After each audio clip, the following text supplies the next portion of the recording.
Stay hungry, stay foolish.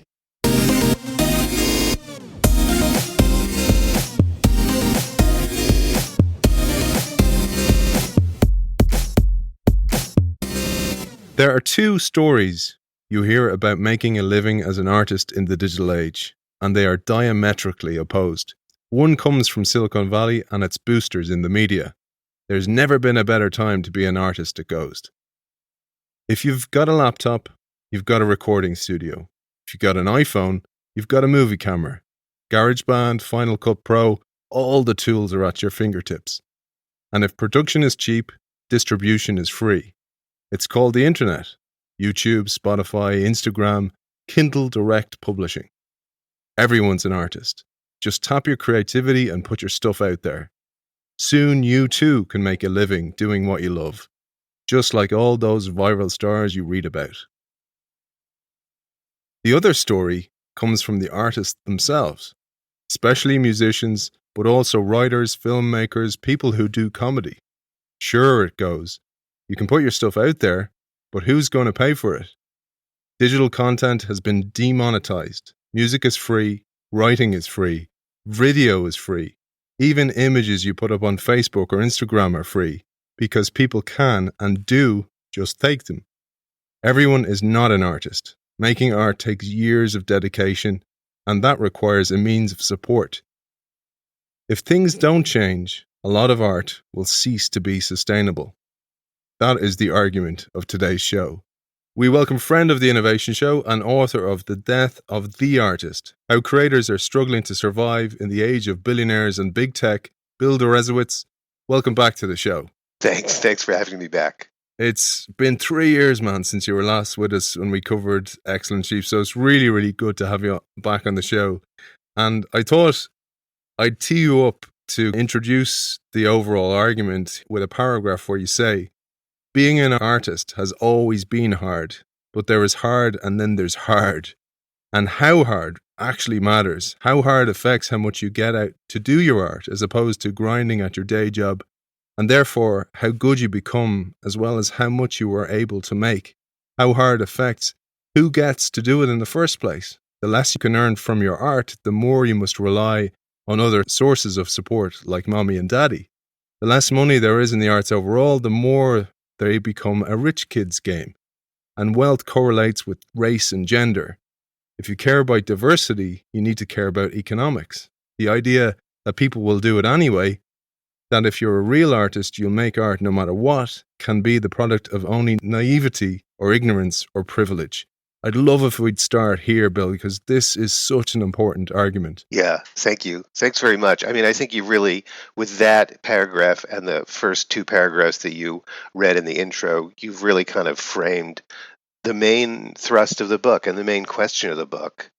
To take the second thing you read first, because that's, of course, a response that I knew I would get and that I address very early, which is, hasn't it always been hard to be an artist? And the answer is yes, it's always been hard, but it hasn't been this hard. It hasn't been as hard as it is now since the internet came along and drove the price of content to zero or near zero. And we can talk about why it's gotten hard and how that differs from the way it was before the internet, when it was still hard, but not like this. But also to go back to those dueling narratives that you laid out, and that's exactly how I start the argument in the book, because it's also where I started the process of writing the book. I wrote the book to answer a question that comes out of those two narratives, like Silicon Valley saying there's never been a better time, and tons of people still say this. I mean, including lots of people who run podcasts. I take it, not this one, but basically lots of podcasts that have the word creativity in it, that are sort of pushing positivity, that are pushing this kind of you can do it message. And they point to the people, the few, Joe Rogan has a podcast and he's making hundreds of millions of dollars from it. It's like, yeah, and there are literally a million other podcasts. So let's not use him as a typical example. And so that's that story. And then the story from the artist, which is like, especially musicians ever since Napster. It's like, we're suffering out here because we're making a fraction of what we used to. But that's not the question that came out of those dueling narratives for me is like not which one is right, because obviously the artists are right because they're being honest and they know because it's their lives. But okay, it's really hard. People are still doing it. And I really wanted to know how people are still doing it. They're not only making art, but some people are still making a living, or at least a significant chunk of a living, plus day job or jobs. Literally, how are they doing it? So that's the subtitle, How Creators Are Struggling to Survive in the Age of Billionaires and Big Tech. Like, they're doing it. Let's see exactly how difficult it is and what are the means by which they're doing it. The book is a really kind of detailed, granular investigation based mainly on a lot of interviews. I talked to like 140 people, long interviews where I asked them, just break it down for me. How much money do you make? How much rent do you make? How much help do you get from your families? Like, how do you, scrape together a living as an artist? And they told me. So I cover music and I cover writing and I cover the visual arts and I cover film and television. And I talk about the good news and the bad news and all the different ways. It really spoke to me in so many ways. I was saying to you off air that people often get in touch with me and ask for some advice about setting up a podcast. And often the first place they start is, so talk to me about getting a sponsor. and I'm like, right. Please don't even think about that, because if your why is not big enough, the reason you're not doing it is not coming from a place of passion, you're never going to sustain it. And that's why we see a lot of podcasts started, or even a lot of creative endeavors started but then finished, because oftentimes the money does not come at all. So it has to be from a place of passion, and there's so much luck involved. And as you say, privilege. And I feel absolutely privileged to have a day job that allows me even the mental space to be able to follow up and read the book for the show each week. And I think that's such an important point. And I'm going to double that with something I saw the other day. I've been on a staycation for the last couple of weeks, and I usually put extra time into reading and stuff like that. But I said to myself, I'm going to give my mind a break. And I watched a bit of Netflix, and I watched a mindless movie which had a very mindful element in it, which was this movie by Denzel Washington called The Equalizer, right? A very violent movie. But I happened to be reading your book at the time, and there's a young black kid in it, and he has a dilemma, and he's an artist, and Denzel Washington is this vigilante essentially, and he spots the talent in the kid, and he's like, kid, you don't become a drug dealer, you go after your passion, you become an artist. And he looks at him and he says, but art does not pay me. How the hell am I going to be an artist? And I went, that is exactly the point here, because you need some sustaining factor to be able to push you through and get you through there. And that limits the amount of artists that get to the top. And as you say, the cream does not always rise to the top. And that's one of the harsh realities of all this. I'm glad that character was allowed to say that in the movie, because I think a lot of times that reality isn't even, brought forward. But so what I would say about what you just said is, absolutely, but I don't want people to think that you have to have privilege. It's just incredibly helpful if you do. And privilege can take many forms. It can mean coming from affluence. It could mean having a partner who can support you. It could mean, and this may not be an element of privilege, it could be more luck, or just you've worked for it. You could have a day job that allows you the space. Luck into a really great day job. That's rare. If you don't have that privilege, and quite frankly, even if you do, because even if you do, it's incredibly hard just to get good, just to make your work. What you need, and I found this consistently among the artists I talked to, and this was sort of one of the positive things, actually more than positive, inspiring.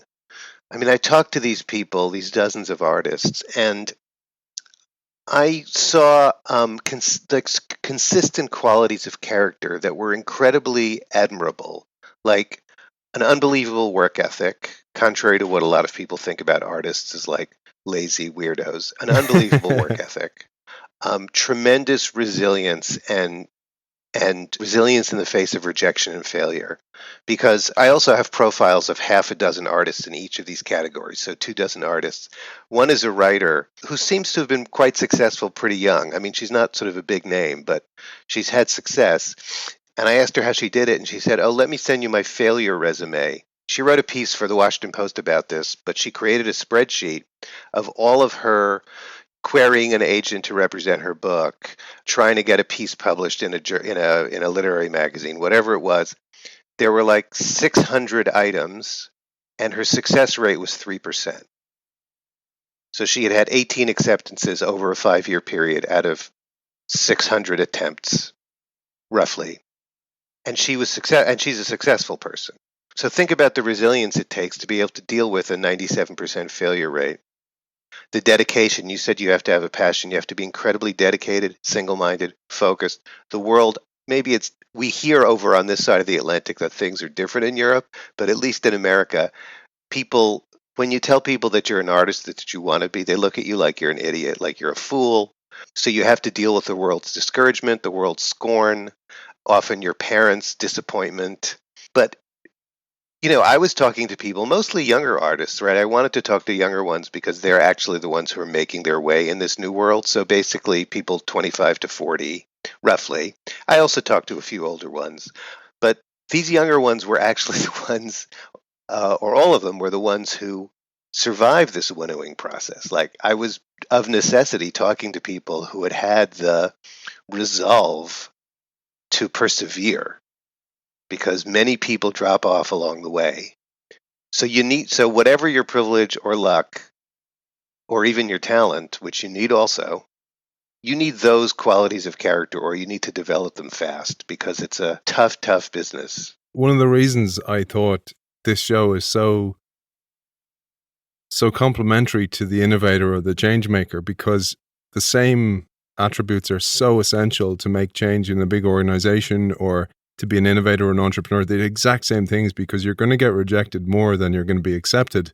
And then if you work in a big organization, you have to realize that if you're going to actually back some change and some opportunities, most of them will fail. And I'm a huge fan of Thomas Edison, and not for the top lines messages you hear of him, but he was dedicated to following the failure. And the way he saw it was every failure is a step towards success. And he wouldn't use the word failure even. He saw them as learning opportunities. And I think that is a narrative we need to even drill into our children. And, these books, I see them so interlinked, Excellent Sheep, which we covered before, and The Death of the Artist, because they're the same thing. They're the same kind of resilience that needs to be there to drive us through.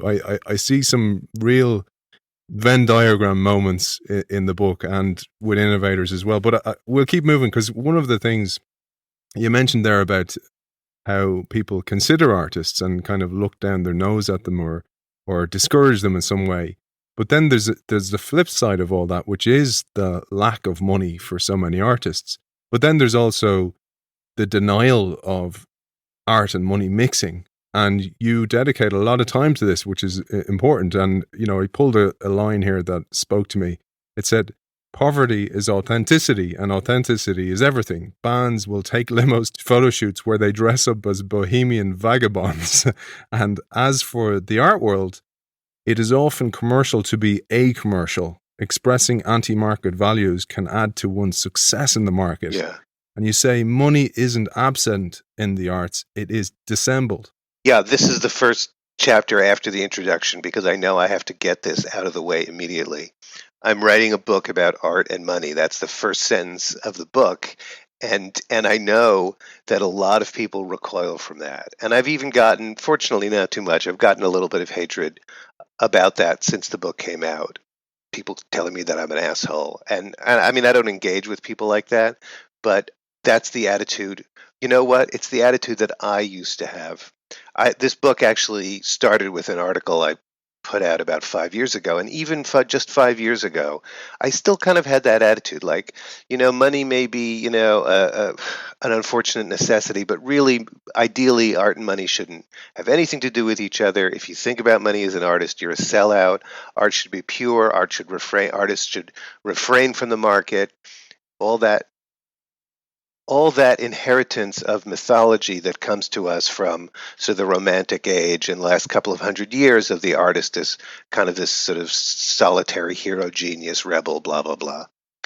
Very quickly, as I started to interview artists, I realized that my position needed to change very quickly. And it's more like I needed to acknowledge things that I didn't want to acknowledge. Like, of course, art and money have to do with each other because we live in a society where you need to have money to do things. I mean, sure, we all want to live, or many of us want to live in a non-capitalist society, but we don't. And as long as we do, you have to think about these things. And there's this tremendous bad faith in the arts because money is everywhere in the arts, just like it's everywhere in any economic sector, but you have to pretend that it isn't. So, you read a passage from a larger section where I go through all the ways that artists try to pretend that there's no money there. Uh, this also is especially true of artists who have family money and take great pains to lie about it, at least by omission. We need to acknowledge this, especially because it hurts younger artists. A lot of younger artists have absorbed this message because they've been getting it relentlessly. Sometimes even from their teachers in art schools, and it really handicaps their ability to make a living. Artists often feel guilty about taking money for their work. They feel guilty or even more about asking for money for their work. I can't think of another profession where that's true. And it can really hurt people, especially at a time when a lot of people will ask you to do things for free because they think it's okay, which it's not. I mean, you can ask people to do things for free if you're a nonprofit or if you're a friend or whatever. But commercial enterprises asking artists to do things for no money when they would pay any other vendor is unacceptable, but it's become quite common.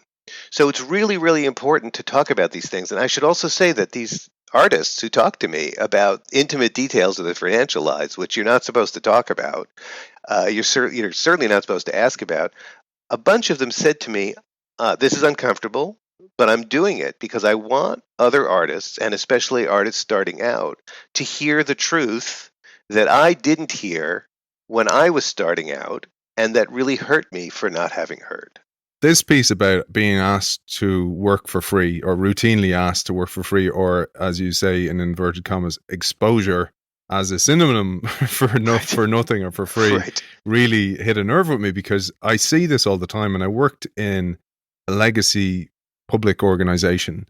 And one thing that used to really annoy me was they would often ask founders and startups to come in and speak to them. So do a talk, and you never know, there may be a customer here or somebody may sign up for your service. So I thought about that and I was like, that is so unfair. Firstly, the startup who is struggling for money, probably sleeping on a couch somewhere, has to pay for a taxi to come all the way out to us, speak to us, give up half a day, prepare their talk, and then get a taxi all the way back. And maybe use up some bandwidth, some mental bandwidth to think that there was an opportunity there when there clearly wasn't. And oftentimes then they're asked on top of all that to go, well, on top of that, any chance of getting a free trial of your service? You never know, we might use it. You mentioned as well that you see this with artists where they'll often be selling merchandise after the show, and oftentimes they'll be asked, oh, can I just take a CD? If they even ask, sometimes they take them anyway. Well, yeah, I mean, this is the expectation. So what's happened is that, first Napster came along and basically made piracy, which theft, in other words. Let's not glamorize it. It made it possible. And then, Spotify came in and priced content very low. YouTube also makes it possible to just listen to music for free, and they pay artists very little. So at the aggregation sites like Huffington Post and BuzzFeed, especially in their early days, where all they were was, the news repackaged as clickbait. So they're drawing traffic away from the journalistic organizations that actually put in the money to create this news. So what that did in the audience was create an expectation of free, create this idea that content can and should be had for nothing, that you have a right to free music, you have a right to free journalism, you have a right to free images, free video. There are hidden costs to all of these things, and we can talk about that more, and we can talk about the money behind the venture capital money that makes a lot of this stuff free. But that expectation has now kind of bled out even beyond digital content into something like a CD, which obviously costs money to produce, or something like, a service like doing work, right? Can't you just do this for free? You actually gave me a chance to correct something I said in passing before, which is that, if it's a nonprofit or you're doing something for friends, it's different. I actually shouldn't exempt nonprofits. A lot of times nonprofits are a problem, especially nonprofits that are themselves in the arts, like museums expecting artists to provide educational content for free, talks and panels and stuff like that. And artists as sort of independent entities, independent contractors, have very little leverage unless they're famous. You have very little leverage in this situation.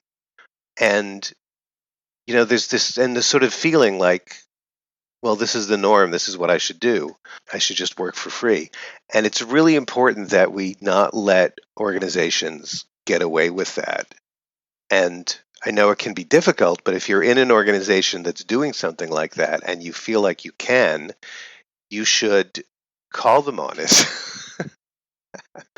Because it's wrong. Because the more people that do, the better. The more people that do that, the better. And it's wrong. It's just as wrong as asking an employee to work for nothing. I loved here, you mentioned a famous cartoon that I often quote, which is Sidney Harris, this famous cartoonist. And he has two scientists standing on a blackboard and they're contemplating a scientific formula. And it's all this complicated jargon. And then in the middle, it says a bunch of stuff happens here. A miracle happens. A miracle happens. But that's a lot of what we're led to believe here. And you said a lot of people are sold these kind of moonbeams without the reality. And I think this is an important aspect of the book because you're not being negative here, because we're gonna flip to solutions here in a second, to the way you see a way to make it here, or to do your best to stack the odds in your favor. But I thought I'd share something they call the evil suits argument. Right. I mean, I'm sort of running down sort of the arguments that Silicon Valley and the people who align themselves with Silicon Valley are giving for why things are actually great now, despite what everybody is clearly experiencing.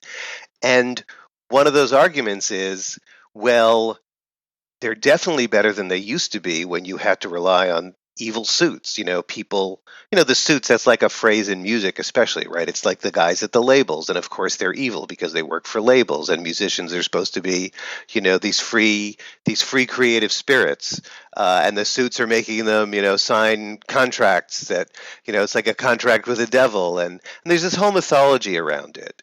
And it's certainly true that the labels haven't always been, great in their behavior. And then in publishing, there are also suits in publishing, and there's suits in Hollywood.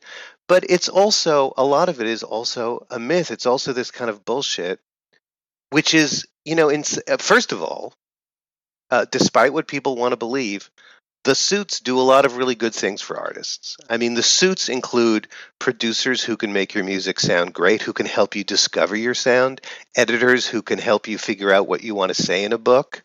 Also, really importantly, the reason we have suits is that they provide the financing for people to make art. They give musicians and writers advances. They give deals, development deals with people in film and television.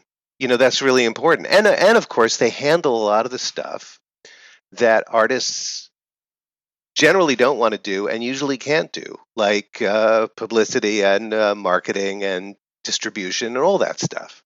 So, yeah, there definitely were problems with the old system, and those problems continue in the new system insofar as the evil suits still exist.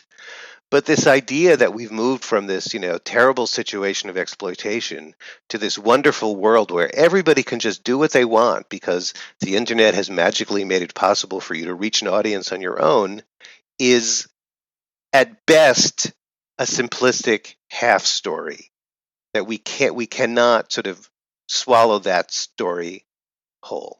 One of the places that sounds like a suit is the idea of the universities, and the universities are sometimes seen as a villain, but they're very key to the arts in a way, because a lot of artists end up getting university placements and get the opportunity to teach their art And that, in a way, funds their art. Oh, this is huge. I mean, my sense is that it's even bigger in the United States than it is in Europe, but it's really important that one of the ways that we've supported artists basically since World War II increasingly is through university employment. The problem is, and this is part of the crisis, again, at least in the United States, that those positions that used to be full-time secure positions, tenured positions, are more and more part-time adjunct positions. So you're getting just a few $1,000s per course. Again, we've gone from like a middle class kind of income or standard of living to a working class kind of precarious standard of living where you're just making a few $1,000s at best for lots of different things. So yeah, there are still lots of artists that, again, visual artists and writers, novelists, poets who teach at American universities. They're just not making very much. So that old solution is now just another problem. And you mentioned founder of TED, Chris Anderson, author of The Long Tail and Free, and he and many other tech utopians had hoped it wouldn't pan out like this. And you mentioned this, and I loved how you phrased this. In the age of Thriller, the great blockbusting album of the early 1980s, 80% of the revenue in the music business went to the top 20% of content. Now it only goes to the top 1%. And this is Anderson's Long Tail, and it's getting longer, but what he didn't know was it would get thinner. So he had hoped, and many tech utopians had hoped, it would get thicker, right, that the long tail would get longer and thicker, and that there would be more revenue available for everybody. But only what's happened is it's fragmented even further. Right. I mean, this is what they call the blockbuster effect. The biggest movies are getting bigger. The best-selling novels sell even more and more. Same thing with music. And as you just said, and less goes to everybody else. And there are more and more people in the everybody else. There are more and more people in the long tail. This kind of comes from the very architecture of the internet. So if you're looking at it from the internet side, I think the term is network effects. Basically, network effects mean that the big gets bigger and the small gets smaller. We see this most obviously in tech companies themselves, right? Facebook is the dominant player in social media. It's essentially the only player in its form of social media, just as Google is essentially the only player in search, because everybody's on Facebook because everybody's on Facebook, right? It's self-reinforcing. The size of the big things are self-reinforcing. They get bigger and bigger and bigger, and they consume more and more. And it's the same thing for individual artists. So, I mean, think about it. We consider dreadful inequality in the general economy in this country, in the United States, to be 25% or 23% of income goes to the top 1%, much more than it used to be. But in music, it's like 60 or 80%, depending on what we're talking about. So it's this extreme inequality. And again, it's something that people don't tell you, that people don't talk about when they're talking about how, oh, yes, you can do it, right? Yes, you can do it, but everyone else is doing it too. Like, there are literally 1 million books that are self-published. More than 1 million books are self-published each year. More than 1 million. And I'm sure every one of those 1 million people thinks that their book is going to be the one that kind of becomes the next breakout genre hit. It's going to become 50 Shades of Grey, which was initially self-published, or The Martian, which was initially self-published. And it's, basically you're buying a lottery ticket. It's a really important point, I think, because I saw such a correlation between what you're talking about the positive facts of this. So how we can flip it and make it work for us, and how a normal job has gone. So how an industry job has gone, how a consultant has gone in the gig economy. People need to be more and more brands in their own right and actually publicize themselves more and more in their own right in order to make this new system work for us. And I think this is a nice departure for that, the positive side, because while you paint the picture and you get that out of the way, then you flip onto solutions. And you mentioned about all these great people that you interviewed. They share what actually works, and then you share that in turn. And let's turn our attention there now and finish on that kind of side of things. For sure. And I should say that these 24 case studies that I present, there's a whole range. They're all managing to stay afloat. Some of them are doing quite well. Some of them are just barely scraping by. But you're right. Each one gives a picture of a different way that you can kind of put it together. So here's the thing. I mean, you mentioned Chris Anderson, and the long tail has not panned out the way he thought it would be. But another concept that the tech people kind of promulgated early in this was the 1,000 true fans. Because you can, I mean, listen, the truth is you can appeal directly to the audience. You don't need to rely on the suits. You don't need to rely on the gatekeepers. You really can just put your stuff out there. The question becomes, okay, then what? How does putting your stuff out there lead you to actually being able to sustain a career and a living? So 1,000 True Fans says, look, because the suits are no longer taking a cut, you get to keep 100% of what you sell, which means that you need a much smaller audience. As long as your audience is really dedicated and wants to buy the things that you want to sell them, you need 1,000 true fans. Now, people have said to me, you know what, it's probably more like 10,000 true fans, but still, if you can find a niche, build an audience, and the term is aggregate an audience, gather an audience by putting your stuff out there, putting your music out there, you can then find ways, if you're creative and you work hard and you're willing to do this, you can find ways to make money. The term is monetize your audience. And that can take a lot of different forms. I mean, first of all, let's recognize that if digital content is free or too cheap to be worth talking about, the things that can't be digitized, that means physical objects and experiences, are the things that you can sell. So physical objects, like most obviously, is merch. We were talking about merch. Musicians, why do musicians always go to the merch table after a concert? Because that's how they're making their money. Posters, T-shirts, CDs themselves essentially have become a form of merch. And the show that the musician just played is a live experience. Live experiences can't be replicated, and people in the age when we're all staring at our screens value live experiences more and more. So actually, ticket prices have gotten much higher, and musicians can make a lot more from playing shows than they used to be able to make. And it goes all the way across. Even art that doesn't seem to be performative, authors make a lot of their money now giving talks, giving workshops. There are all kinds of different creative people who now do cruises, work on cruises, or maybe they do corporate events.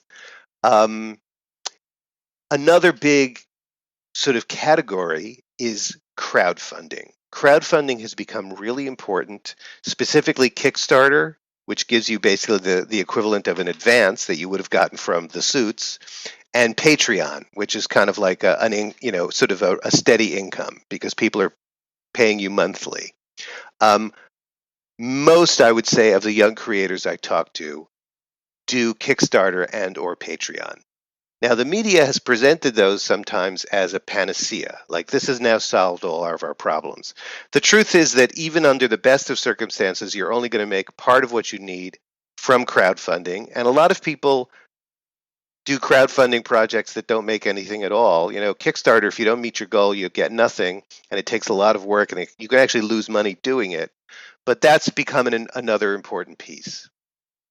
So there are definitely ways of piecing together a living. I would say sort of two things about that. One is almost invariably you are piecing together a living. It's not like there's one thing. You know, you do Patreon and it's going to pay for everything. It doesn't work like that. You do lots of different things. And the other thing to say is that everybody has a different configuration. Everybody does it has a different mix of how they manage to piece together that living. So that's why I present these case studies, because everybody's a little different, and you need to be creative and look at yourself and figure out what's going to work for you. This really spoke to me, Bill, because I see it exactly the same as innovation within an organization. If you put all your eggs in the one business model basket, say, for example, you buy several different organizations and you all have them running the same business model, and then that business model comes under threat, they're all going to topple. So you need to vary your business model in organizations, but equally as a person, you need to vary your business model. There may be one common thread between them all, because when I read this really jumped out to me. For me, for example, having this show is education. I learn from great people like you every week. I transmit that learning, but also that feeds my lecturing in college. It also feeds my day job, which is corporate education essentially. And then I MC at events, which is essentially what you are on as a host of a show. There's a common thread between them all, but they all have different income streams. And it's one of the things I wanted to share, and I thought was so important from your book, because it goes way beyond the creative endeavors. It goes into the actual very essence of society today, that we need to start thinking about this. And your book is so important from that respect. And if you read it from that helicopter view of, actually, this goes way beyond the creative pursuits and the arts. It goes into every aspect of society and the gig economy. We need to be our own brands. And maybe that's another thing you might share, is how these people you interviewed, how these artists you interviewed, how they created those tribes of their own. Right. I mean, there are all kinds of different ways. And let me say that what you said about being a brand is absolutely incredibly important. I mean, I quite frankly hate the term. It just sounds so soulless to me. I feel like the word brand is the word we used to use was identity. Like, people used to have identities and now they have brands. But be that as it may, it's necessary. So first of all, we should say that the way to have a brand, generally speaking, is to have a niche, right? So that's, and I quite frankly, I think this is lamentable, because I think art, especially in the arts, maybe not in business, but in the arts, the whole idea is to explore and kind of go through different phases and become a different kind of artist every few years. If you have a niche and a brand, that doesn't really work. But the point is, you appeal. So one musician, incredibly industrious, productive, talented musician, she's put out like 12 self-produced, self-published albums in as many years, basically. And her niche was like geek culture, right? She writes songs about science fiction shows, and she writes, songs about kind of being a nerd, being a geek. She writes songs about space travel and the things that geeks are into. I mean, it came naturally to her. That's the person she is too. And she does it really well. So the people who are into that, who are into geek culture, Star Wars and Star Trek and Battlestar and all that stuff, they found her because she's good, because she's very productive, and because she was very smart about how she gathered her audience. A lot of it has to do with engagement. That's another holy word in all this. Audiences don't want to be passive. They want to be engaged. I talk about the fan, this new entity. I mean, we've had fans for a long time, and the Beatles had fans. But think about the typical Beatles fan was that girl who was sort of helplessly enthralled, weeping and screaming.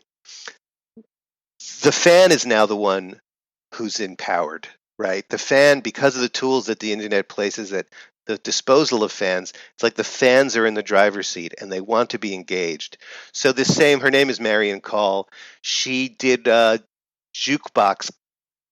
jukebox concert, meaning that she played covers selected by her audience, right? She gave people the chance to bid. I think you bid with money on what songs she was going to perform in this online, cover show.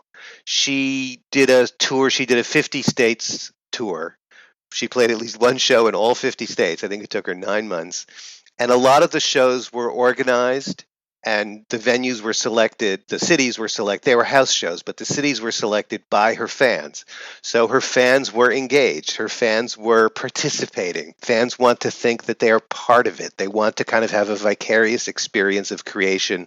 They want to feel like they are essential to your success, which, quite frankly, they are. One thing that dawned on me, Bill, you were saying was, say, for example, you're giving away the digital to sell the physical. And I often think about this as artists, where, like, actual musical artists, that they cleverly in the early days with the labels had all the rights to their own concerts. But then the labels became wise to that, and they're like, actually, no, we want a percentage of the concerts as well, because the artists were making more from the concerts then. Right. And right. The big problem at the moment, and one of the reasons why your book is so timely, is this COVID pandemic takes away the physical. And the physical is so important. Even for myself here, physical events have gone away. They've been wiped from the calendar for consultants, for people who need to go into organizations to speak to people, to educate them, to universities, etc. And when we move to the digital version of that, the value is not the same. And I think it's that you can't you can't share your energy and, you know, the body language and that real passion with people through a screen, a digital screen. And in a way, there's an echo of that happens because of COVID, and it's had a huge impact on artists. And artists are out there; they're really struggling at the moment. It's horrible. It is horrible. I mean, things were so bad even before, and like like we've been saying, artists have been told, it's got to be live events, it's got to be in-person events. Musicians typically are expected to tour or expect themselves to play 200 dates a year. I mean, this is also physically unsustainable, but people were doing it. And now the main thing that people have been told to do, they can't do. And as you say, it's no substitute. It's the energy, it's the immediacy, it's the physical presence, it's the chance to, go up to the merch table and say, "I love your work. Could you sign this poster? Can I take a selfie?" It's literally the physical contact. I give a lot of talks, especially at universities, and there's, for me and for the audience, there's no substitute for, after the talk is over, after the formal Q&A is over, then there's a bunch of students who especially want to hear even more. So we sort of stand in a little knot for another 20 minutes, and I get to shake their hand, and I get to ask their names, and we get to look each other in the face.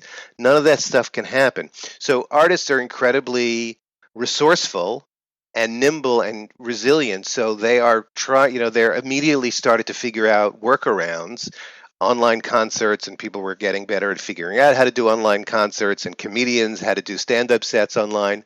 But of course, it's no substitute.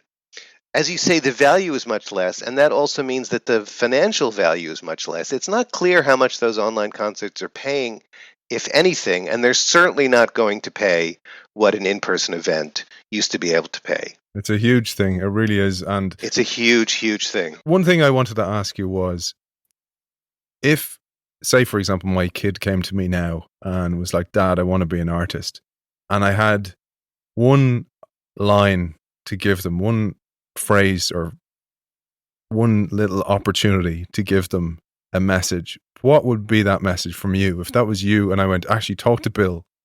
Bill, will you give him a minute? Tell him what it is." What would you say? Oh, absolutely. I do have I do have an answer for that. Let me say, before I tell you what it is, I did not write the book to discourage anybody. I have tremendous admiration for artists. I think it totally sucks that young artists, that kids who say, "I want to be an artist," are generally discouraged. I think, the arts are incredibly valuable to all of us, even if we don't actually put an adequate financial value on them. So, and I have just generally just tremendous affection for people who are trying to do something meaningful and serious, when so many other people are running around just trying to make a quick buck, quite frankly. So here's what I would say. Take a shot. Give yourself a chance. Go for it. You should go for it, because if you don't, you may well regret it your whole life. And you may be bitter at the people who you feel have been discouraging you. You may hate your parents 30 years from now because you felt that they didn't give you a chance to be a musician, to be a painter, whatever it is that you feel called to do. But you have to recognize, first of all, how hard it's going to be. Your daydreams of quick success are not going to come true. You're not going to be showing your movie at Sundance by the time you're 25. You're not going to be writing a best-selling novel by the time you're 30. You need to understand that you have to be in this for the long haul, and that at a certain point, and a lot of people talk to me about this. I have a section in the book about this. You reach a point, typically sometime in your 30s, mid-30s, late 30s, where you have to kind of look at yourself in the mirror and say, maybe this isn't working out. I still feel talented. I still feel like I'm doing good work. Maybe I've even gotten some recognition. But financially, I have not reached the point where this is sustainable. And I'm 35 or 37. And maybe I want to have a kid. Maybe I just did have a kid. Maybe my partner is telling me that the numbers don't add up for us at the end of the month and I need to do something else. And at that point, you have to be prepared to do something else, because you gave it your shot. The important thing is that you gave it your shot. But now, don't sink the rest of your life into this dream that looks like it isn't going to come true. And the choice to not be an artist can be as valid and as difficult as the choice to become an artist in the first place. So there's a lot of shame involved in dropping out, especially if your parents told you that it was never a good idea in the first place. But you have to put that aside and do the sensible thing for yourself. Beautiful. Bill, it's so like innovation. It's so like innovation projects. Some costs, so much is involved in letting go of things and letting go of the business as it used to be and embracing it as it should be in the future, because sometimes the market shifts and everything shifts. And it's the same for the individuals who work in those organizations. I see it as exactly the same thing in a different realm. And I want to thank you for writing the book because it's so important. And those people you interviewed are essentially talking to themselves as their 18-year-old selves and going, this is what you should know for the future. And I think that is such an admirable thing to do. So thank you from people who love putting things out there. Thank you. Bill, where can people find out more about you and the books, etc.? My website is billderezowitz.com.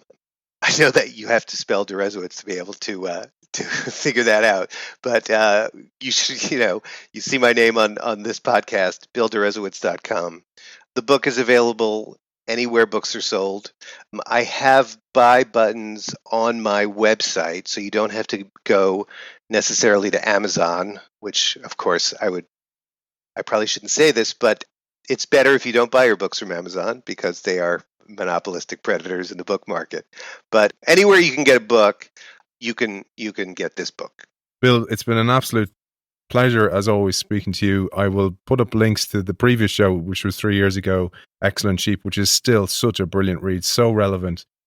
So thank you to author of The Death of the Artist, How Creators Are Struggling to Survive in the Age of Billionaires and Big Tech, Bill Derezowitz. Thank you for joining us. Thank you so much for having me on.